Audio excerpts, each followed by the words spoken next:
Bom, vamos iniciar, Léo? Vamos sim, Davi. Dar uma boa noite aqui para o pessoal, não é isso? Desejando É, aí a todos uma boa assistida, né? Que possa participar. Não esqueçam de participar no nosso chat, e na medida do possível a gente vai trazendo as questões para o debate. Antes de pedir o Léo para fazer a oração inicial, eu vou ler rapidamente aqui a mensagem do irmão José, na psicografia do Barcelli, no livro Vigiai e Orai. O capítulo se chama Mobiliza Teu Potencial. Mobiliza o teu potencial, não te anules voluntariamente. Herdeiros de Deus, podemos em ponto menor do que ele pode infinitamente. Faz um trabalho contigo mesmo de restauração da personalidade. Reconheça a subida da escada. Não te distancies do contato com aqueles que te estendem a mão. Na caridade, aprendemos a nos valorizar. Quem levanta o caído, levanta com ele. Ora, pedindo forças e coragem, mas não esperes que as bênçãos divinas venham ao teu encontro sem que as procure. Coloca-te, pois, a caminho para encontrá-las. Movimenta-te em teus recursos, não permitindo que o manancial da fé se transforme em água estagnada. Vamos então à oração, Léo? boa noite a todos. Convido a todos a estarem conosco, conectados, a fechar os seus olhos, se puderem. Eleve seus pensamentos ao nosso Pai maior, nosso Deus de amor e misericórdia, agradecendo por mais um dia de existência, de oportunidade de viver, de oportunidade de aprender, principalmente pela essa oportunidade de agradecer por tudo. Agradecemos por tudo, Pai. Agradecemos pela saudade da vida, que teu consolo, teu amor chegue a cada lar, a cada ouvinte que esteja junto conosco aqui, ouvindo um pouco desse estudo, dessa doutrina que abriu os céus para todos, nos ensinando que a vida não cessa no túmulo. Somos gratos, Pai. Grato ao Mestre Jesus por sempre estar em nossas vidas, nos fortalecendo, nos amparando por tudo.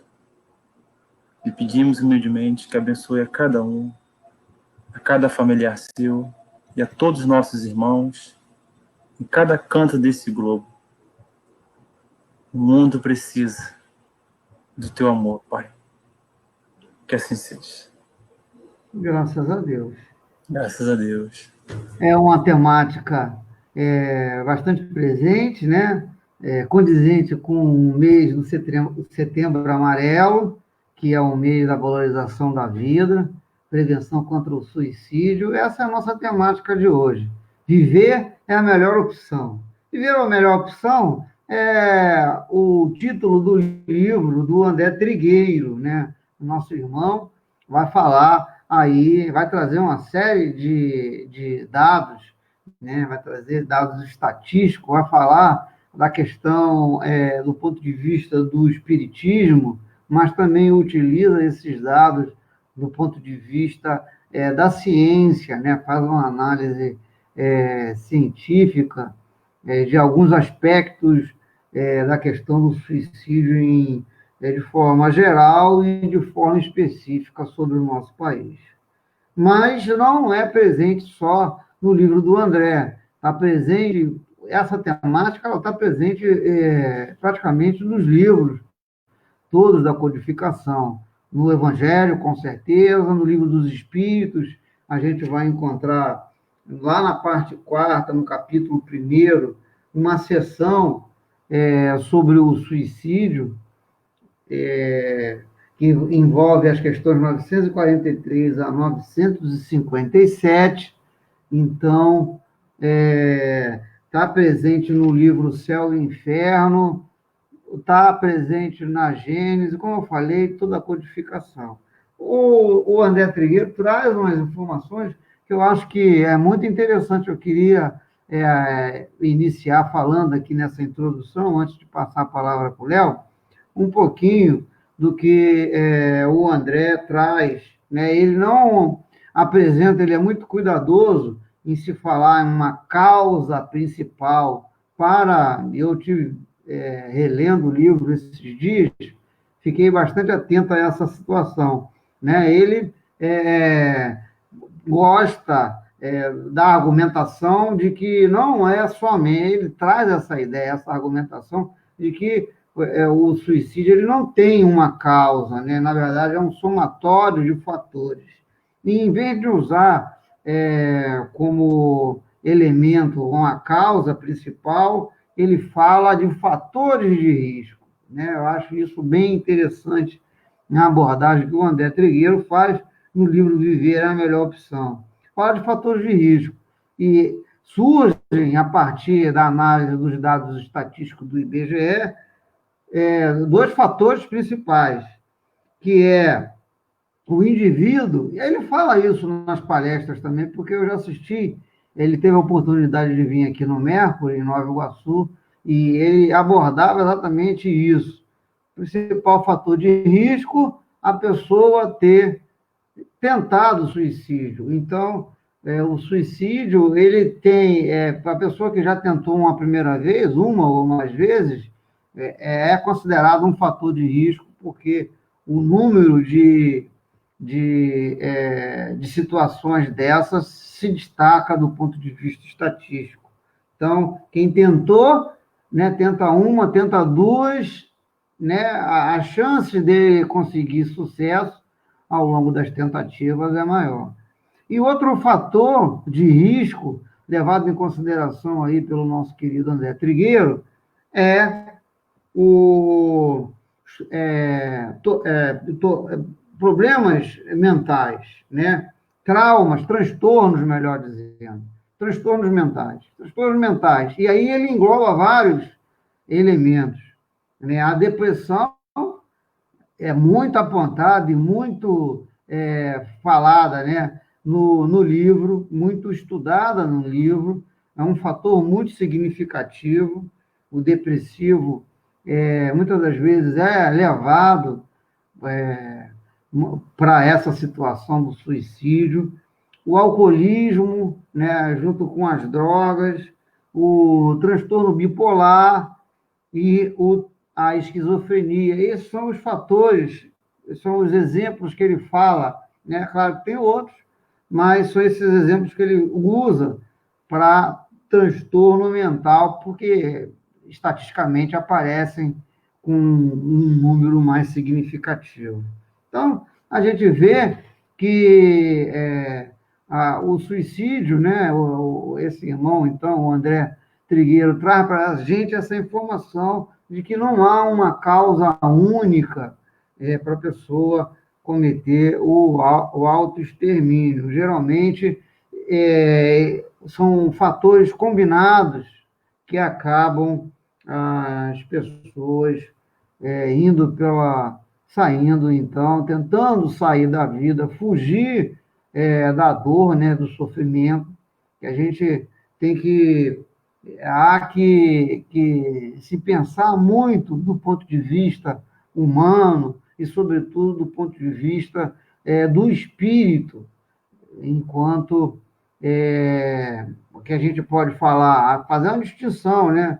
Isso traz bem na temática, entre o estudo do suicídio, né, como a gente vê no Livro dos Espíritos, e às vezes até a gente vê alguns irmãos falando do suicida, né, de uma maneira mais áspera, mais dura, né, trazendo adjetivos e comentários como covarde, como criminoso, adjetivos negativos que não ajudam em nada na situação. Então, tem que fazer uma distinção quando a gente pensa no assunto em si e quando a gente olha mais para o indivíduo, que esse, enquanto está vivo aqui conosco, a gente tem que dar a assistência, levar muito em consideração, fazer o melhor possível para que o irmão encontre a alegria de viver, né? E muitas das vezes é o afastamento de Deus que abre espaço para esse tipo de situação na vida, porque a vida tem altos e baixos, né? Todos nós, no mundo de provas e expiações, passa por dificuldades. Mas existem algumas dificuldades, a pessoa que teve muitos bens, foram muito ricas da noite para o dia, né? Quebra a bolsa de valores, o cara fica pobre. Se não tiver uma bagagem emocional, a gente, às vezes, na situação da pessoa, né? Eu não sei se eu conseguiria suportar, entendeu? Então, e é esse lado que a gente tem que fazer uma distinção do ato em si e, quando se referenciar à pessoa, ser cuidadoso para que a pessoa que já está numa situação difícil mergulhe de vez num ato desse desesperado para querer sair, para querer eliminar as dificuldades, né? E vai encontrar mais dificuldades. O Espiritismo vai falar bastante isso, não é, Léo? Então, passo para o Léo um pouquinho para ele falar. Léo, quais são as consequências aí de um suicídio, né? De um ato como esse de extermínio da vida? O que a ciência espírita traz para nós? O que o Espiritismo nos revela sobre a realidade após a extinção do corpo físico daquele que cometeu um ato contra a própria vida? Diz aí, Léo, para nós.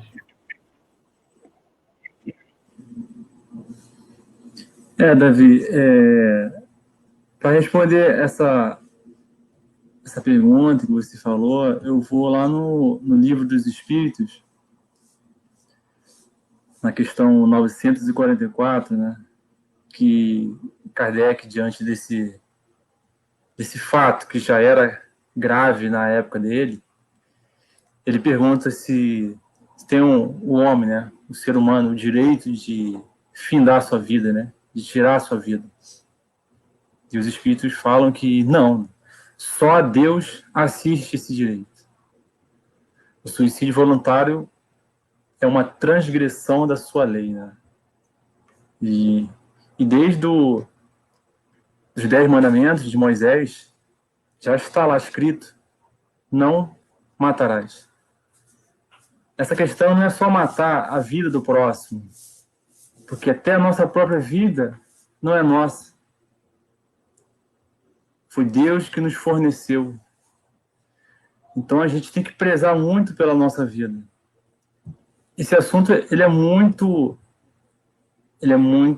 importante da gente sempre tocar nesse assunto, porque é um mal que, desde dessa transição que estamos passando, até em obras póstumas de Kardec, vem assinalando lá por um espírito, dizendo que as características dessa transição seria a loucura e suicídio, onde o ser, quando não compreende de verdade as verdades, o conhecimento da vida após morte, acha que fugindo é uma porta de fuga.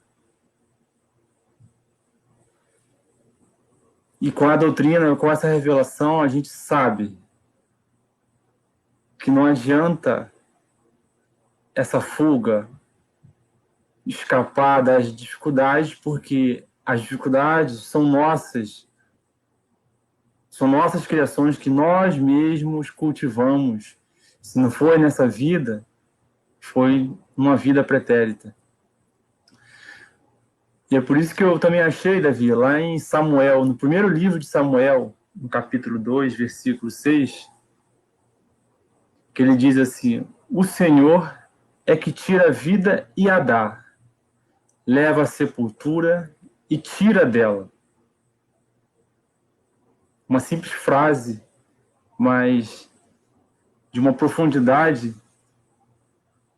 que, se não fosse essa chave que o Espiritismo nos dá,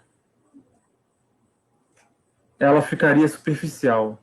Mas ali já diz que Deus que dá a vida para a gente. O Criador do universo, dos planetas, de tudo que está em nossas voltas, Ele que nos dá. E a gente não pode fazer isso. Por mais que as dificuldades sejam grandes, né? Porque todos nós passamos por dificuldades, por dores, por dramas. Eu tenho, o Davi tem, cada um de nós tem os seus sofrimentos. Isso ninguém vai ficar isento. Mas a diferença é o quão tamanha da nossa fé, do qual tamanho da nossa confiança, né? Das circunstâncias que cruzam a nossa vida. Não por acaso. Sabemos que não foi nada por acaso. E esse tema ele é muito importante, é por isso que é simbolizado nesse mês de setembro, né? O Setembro Amarelo, né? Porque são dados muito graves que, segundo a OMS, a cada 40 segundos no mundo morre uma pessoa, tira sua vida. E como o Davi já falou das tentativas, e a cada dessa pessoa que retira sua vida, 20 foram as tentativas para cada caso. Ou seja, é um número muito grande. E como eu já estava até falando com o Davi antes de a gente entrar ao vivo, ninguém acorda de um dia para o outro dizendo que vai sair da vida, querendo fugir. São processos longos, né? São processos, depressões, são dificuldades, pessoas não compreendem, acham que fugindo, como você já deu exemplo, fugindo em drogas, lícitas ou não, né? As drogas ilícitas, as drogas ilícitas que são liberadas, o álcool, diversas outras. Sim. Eu diria que são ciladas que a vida cria assim, de nós, né? Ciladas. E a fé, como você está colocando, em Deus, acreditar num ser superior, né? Uma causa primária, ajuda bastante. Né? A gente tem casos de religiosos, né, de padres que cometeram suicídio, mas essa fé, essa crença, não estou nem falando na vida depois da morte, porque mesmo dentro do espiritismo, espíritas, pessoas que conhecem, sabem das consequências, a gente vai falar das consequências daqui a pouquinho, às vezes caem nessa cilada. Então, assim, é muito difícil julgar a pessoa, né? Eu não sei se na situação dela se eu conseguiria também suportar, mas eu acredito que existe algumas coisas, algumas defesas. Né? A prática do bem, você está envolvido com o trabalho no bem, é uma das defesas. Né? Você está envolvido com algum trabalho social, é uma boa defesa. Você acreditar em Deus, na justiça divina, é uma boa defesa.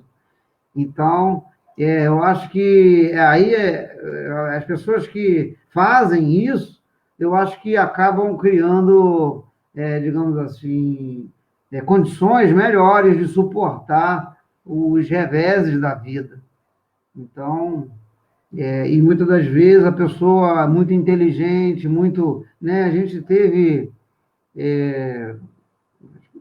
geralmente existe um tabu em torno do suicídio, não gostam de se comentar fatos, né? Mas o Robin Williams, por exemplo, você vê, né?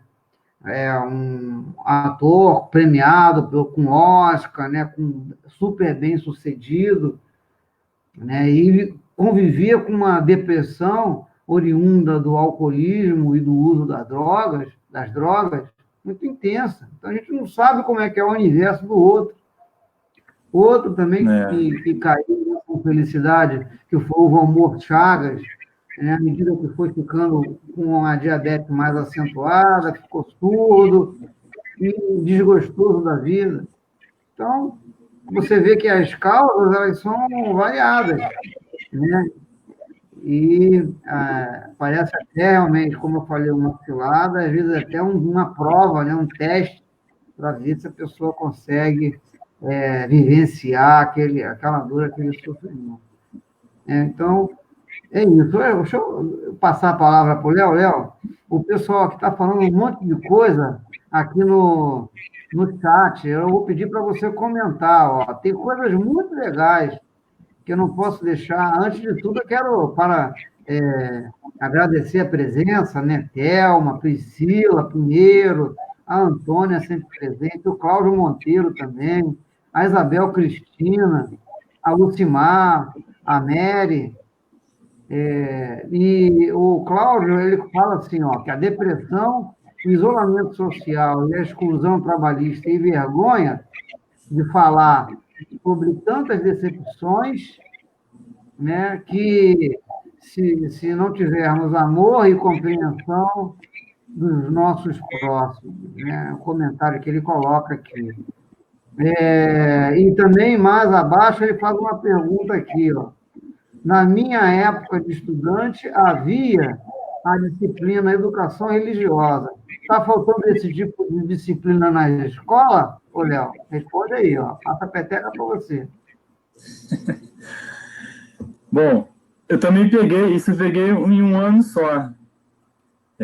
Eu achei bem interessante, eu acho que sim, cara, eu acho que deveria haver uma disciplina assim, que isso já vai fortalecendo as crianças, né, dando uma base, né, e a grande questão é o problema dos preconceitos, né, dos proselitismo de escolha, mas se escolhesse falasse de Deus, coisas neutras, dos bons procedimentos, seria com certeza, isso seria muito bom para as crianças de fato, isso daria muitos bons resultados.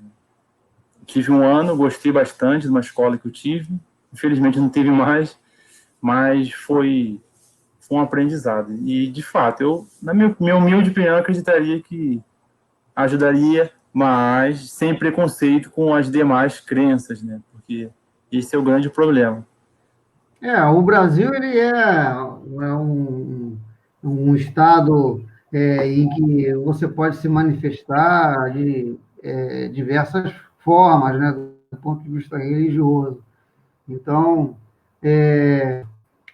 o ensino religioso, eu não sei se seria a solução, né, porque o problema do suicídio é um problema que da humanidade, né, do espírito. Muitas das vezes, o Américo estava falando isso aqui, ó, muitas das vezes a pessoa traz essa problemática. O ensino religioso, a formação, ela pode estar na escola, mas, sobretudo, eu acho que é uma responsabilidade dos pais, né? Existem alguns pais Sem que dúvida.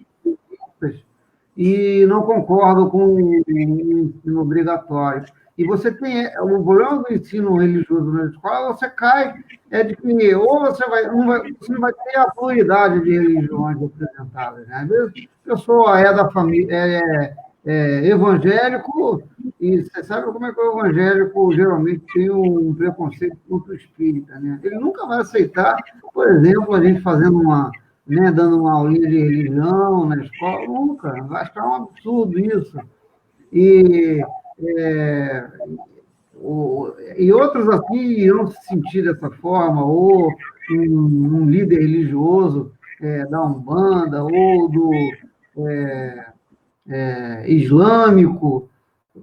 Então, a gente ainda se divide. No dia que a gente não se dividir entre católico, entre protestante, entre espírita, entre umbandista, quando a gente deixar de se dividir, entender que o ensinamento do Cristo está acima de tudo isso, né? Você vê, os espíritos não tem essa história.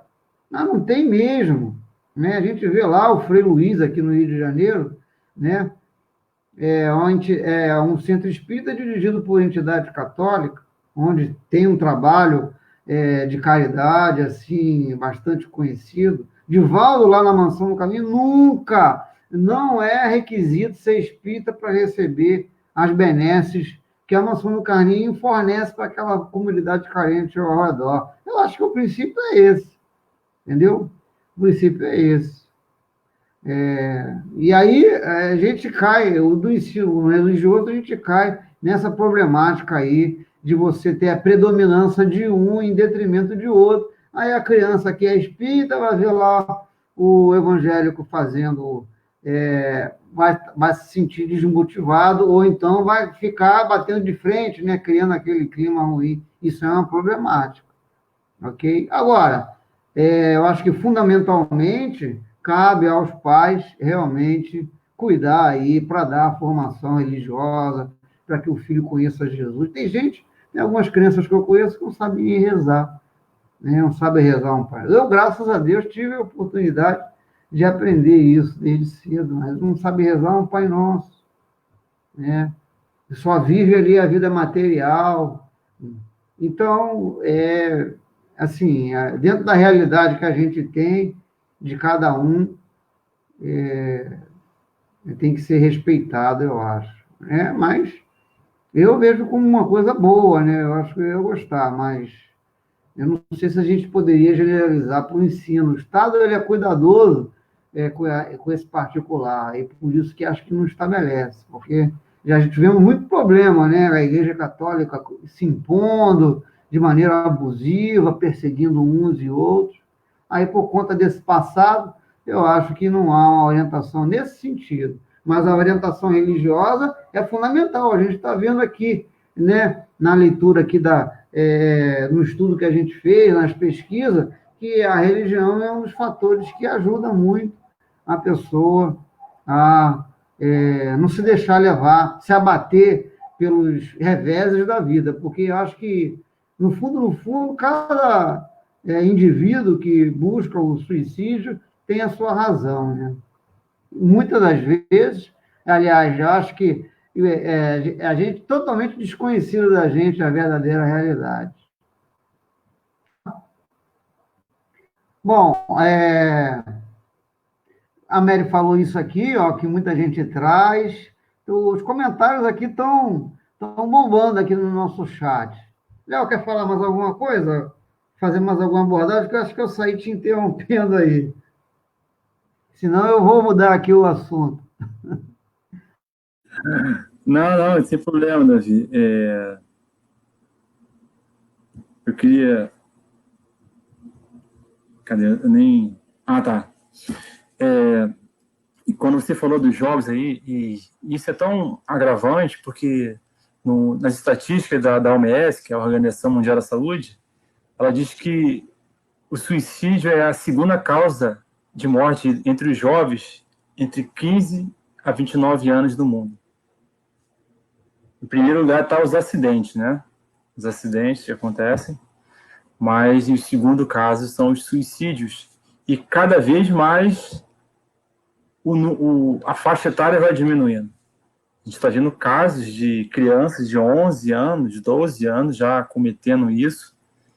E eu estava vendo uma matéria esses dias mostrando uma cidade lá no Amazonas, não estou recordando o nome dela, onde a violência é grande, a taxa de suicídio lá é altíssima, né? Que as crianças vão perdendo essa expectativa de vida, né? Social, não tem uma base religiosa dentro de casa, né? Que o principal é isso, também não adianta a gente, como você falou, Davi, não adianta empurrar para as escolas e dentro de casa, né? O exemplo dentro de casa. É muito fácil colocar a criança lá na escola religiosa e deixar lá que os professores eduquem, e em casa eu faço tudo ao contrário. Não vai adiantar nada. Porque a gente sabe que as palavras convencem, mas os exemplos que arrastam, segundo Emmanuel, né? Então, é dentro de casa. E é muito importante, desde da fase da criança, do início ali, da encarnação, a gente começar a abordar o problema também da parte psicológica. Não é só cuidar da criança, a parte física, da educação. Como estão os sentimentos da criança, né? As expectativas, as desilusões. Que tem pais que acham que o filho tem que vencer tudo, não está preparado para perder, para sofrer. E é nisso que os jovens, sem esse conhecimento familiar, muita pressão, né? A sociedade bota muita pressão, né? Pressiona as crianças ali, as crianças sem expectativa vão crescendo, sendo adultos frustrados, né? Então, a gente tem que criar espírito, a gente não está criando os corpos, estamos criando almas, educando. Então, é muito importante isso para as crianças e para os adultos também, né?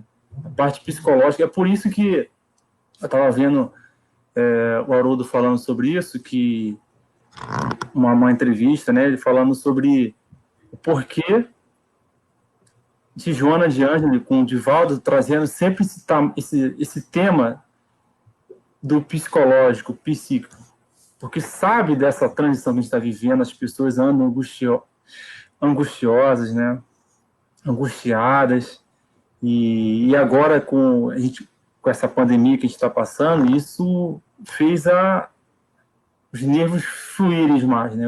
A taxa de suicídio aumentou, porque muitos buscavam trabalho, seus tempos religiosos, com aquela fuga. Agora, preso dentro de casa, não tem para onde correr, né? Aí volta aquele templo, como diz Alta de Souza, né? Aquele templo triste e abandonado, né? Que é dentro da gente. Então, Léo, você estava falando aí das crianças nas escolas, aí tem, assim, conheço diretores, porque eu sou da área de educação, que recebem alguns pais que simplesmente entregam a educação. Não, eu estou te pagando para você educar meu filho. Como assim? E quando ele sai dali da escola, então, a responsabilidade é de quem? Então, a gente vivencia hoje em dia, infelizmente, na área de educação, essa situação onde o pai realmente, os pais, né, abandonam a questão da educação para se dedicar, às vezes, ao trabalho, para fazer outra coisa, acha que colocando numa escola cara, isso vai ser o suficiente para dar os elementos educativos, né, para formar um grande cidadão. Ô, Léo, essa questão aí das crianças aqui está bombando no chat, viu? A Isabel colocou aqui, ó, sobre a questão voltada para a contribuição da escola na formação, o necessário seria um momento onde pudéssemos trabalhar com esses valores, incluindo as diferenças em todos os sentidos. O que percebo é que a maioria dos pais não sabe lidar com tantas realidades. Muito legal. A gente fica agradecido aí, Isabel, é isso mesmo, né? Pessoal participando aqui. Eu queria, a gente já está seguindo para o final, mas eu queria, antes de encerrar, né, de passar a palavra aí para o Léo fazer as considerações dele, abordar a questão das consequências do suicídio, né? É importante a gente esclarecer as pessoas, porque a pessoa, sabendo da consequência, e o Espiritismo, nesse particular, ele traz informações, né, por conta da realidade do mundo espiritual, que fica aflorada. E através dos exemplos dos espíritos, né, a gente sabe das consequências nefastas do ato do suicídio. E na questão 957, eu quero voltar na questão doutrinária e deixar as referências. Na questão 957, gente, Kardec vai interrogar a espiritualidade sobre as consequências gerais do suicídio. E a espiritualidade vai dizer que as consequências são muitas e variadas, né? Porque depende realmente aí das circunstâncias, dos atenuantes, dos agravantes da situação. Mas que em comum existe uma coisa que se pode esperar, todo suicida pode esperar. Achei isso maravilhoso, Léo, que é o desapontamento. Desapontamento com a morte, porque a morte não existe. Então, ele destrói o corpo físico e acha que vai eliminar o problema, e ele agrava o problema. É importante que se diga isso, porque uma pessoa que tenha isso na sua consciência vai ter mais dificuldade embora a gente tenha falado aqui que as causas do suicídio são muitas, né? São variadas, é mais de uma, que é um processo. Tudo isso a gente está falando, não é da noite para o dia. A pessoa não se percebe, cai na cilada da vida. Não é isso? É assim que vai, devagarzinho e sutilmente? Pode até, eu estava conversando com o Léo antes aqui na preleção, de muitos suicídios, processos obsessivos, perseguidores. Isso é uma realidade que o Espiritismo traz com muitos exemplos, pessoal. Então, eu gostei muito dessa questão abordada aí pelos Espíritos na questão 957.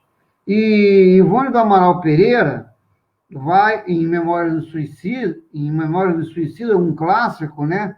Aí, sobre essa temática, vai falar, assim, um pouco sobre o difícil desligamento do corpo para os suicidas. Porque quando ele irrompe o seu corpo, seu corpo físico, né, com algum projétil, com algum elemento que vai provocar a morte do corpo físico, ele ainda possui muito fluido vital. Então, o Espiritismo traz que toda criatura ela possui uma certa quantidade de fluido vital, que a morte natural chega quando esse fluido vital se escasseia, e quando a pessoa tira a vida antes do tempo, ela ainda tem mais fluido vital do que deveria ter, né? Aliás, tem a quantidade de fluido vital que deveria ter, mas ele acabou com o corpo físico e esse fluido vital ainda fica presente através, fazendo, então, o que eles chamam de uma ligação magnética entre o corpo do encarnado e seu espírito, e ele vivencia um sofrimento logo após a morte por conta desse estoque de fluido vital residual no seu corpo, né, no corpo do suicida, provocando tormentos, percepções dos vermes comendo a pele. É um sofrimento terrível, narrado por Ivone do Amaral Pereira, né, as histórias contadas aí pelo Camilo Castelo Branco, né? Então, para que a gente fique muito atento e que as pessoas entendam que o Espiritismo traz explicações poderosas que mostram efetivamente que a saída pelo suicídio é uma saída dolorosa, sofrimento certo, e até a extinção e a superação dessas problemáticas trazidas pelo suicídio leva anos. Diz Emmanuel que pelo menos 100 anos. Meu Deus do céu, 100 anos para aniquilar, quer dizer, pelo menos uma encarnação a pessoa vai ter que sofrer, né, vivenciar uma encarnação difícil, voltar para a encarnação, passar por uma encarnação difícil, pelo menos uma, para superar as mazelas de um ato que, às vezes, impensado, a pessoa faz, né? Então, o Espiritismo traz muita coisa. A gente não começou... É só arranhar a discussão, né? Está falando com o Léo que a gente haveria necessidade realmente de retornar com o tema num outro momento. Léo, vou passar a palavra para você. Por favor, amigão, fala aí o que você preparou para nós, porque a gente já está com 44 minutos de live. A gente precisa já caminhar para o final. Tá bom, vou finalizar aqui, que a gente, por causa do tempo, né? Eu queria falar sobre, primeiro, há uma resposta na questão 946 que os espíritos deram, que eles dizem, são verdade, né? Que eles dizem que tristes são aqueles espíritos que não têm a coragem de suportar as misérias da existência. Deus ajuda aos que sofrem e não aos que carecem de energia, de coragem. As tribulações da vida são provas ou expiações. Felizes os que as suportam sem se queixar, porque serão recompensados. O que eu tenho a dizer para dizer, se eu pudesse, às vezes, dizer para pessoas, né, que têm esses pensamentos de fuga, de fugir, como a gente já falou aqui, que ninguém acorda um dia para o outro pensando em fugir das dificuldades, das lutas, que esses pensamentos a gente pode combater eles, depende da gente. E a gente tem que fazer força para viver, sim, valorizar a vida, e por mais que você não se goste, não se reconhece como uma criação de Deus, fica vivo. Porque basta você estar vivo que muitas pessoas em sua volta ficarão felizes. Às vezes você não precisa dizer nada, é só você estar ali. Sua presença já ajuda, já acalma. Então a gente tem que valorizar esse nosso momento de a gente estar aqui. E podem ter certeza, você não está sozinho. Está todo mundo no mesmo barco, na mesma peleja, eu, o Davi, todos nós estamos nessa luta, cada um carregando a sua cruz, carregando as suas lutas, as suas limitações, mas é por isso que a gente sempre está aqui divulgando essa doutrina que nada mais é, que é o Evangelho do Cristo, que está aqui de braços estendidos para quem quiser ouvir, quem tem ouvido de ouvir, porque o Cristo veio para os doentes e não para os sãos. Veio para todos nós. Basta a gente estender a mão e seguir a Ele. Fiquem todos na paz. E até o nosso próximo estudo, né, Davi? Isso.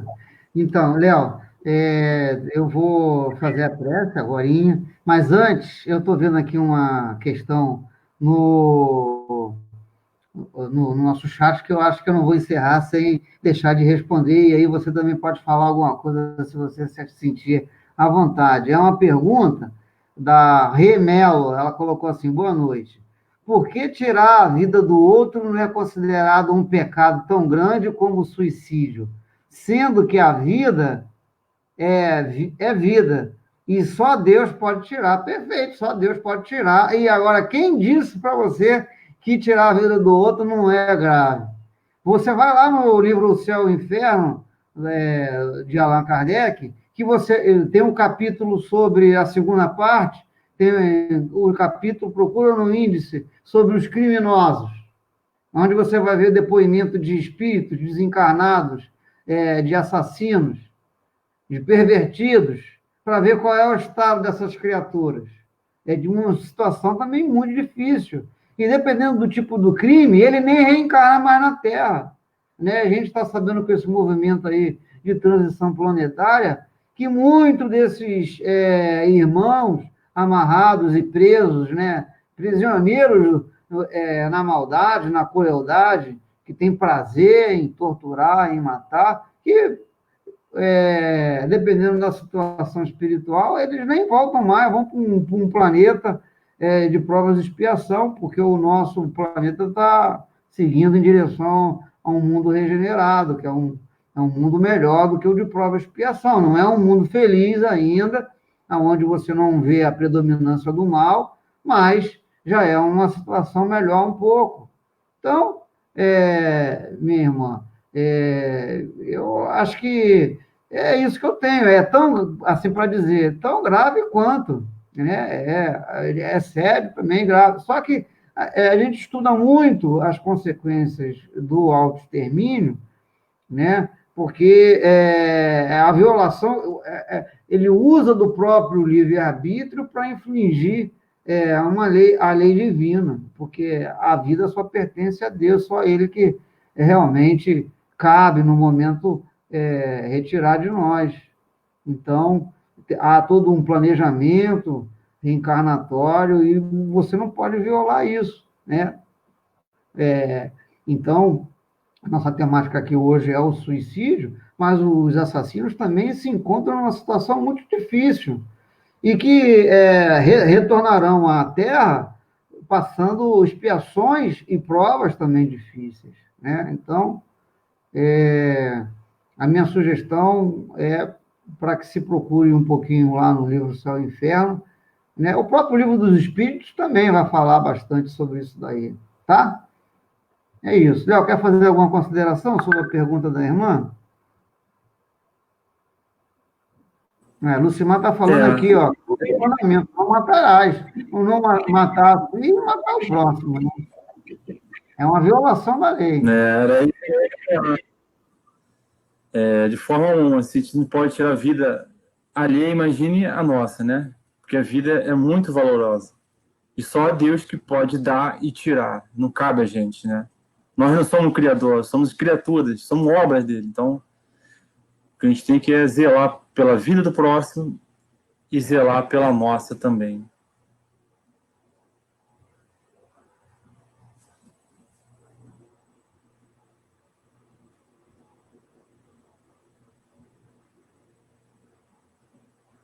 Davi, teu áudio tá mudo.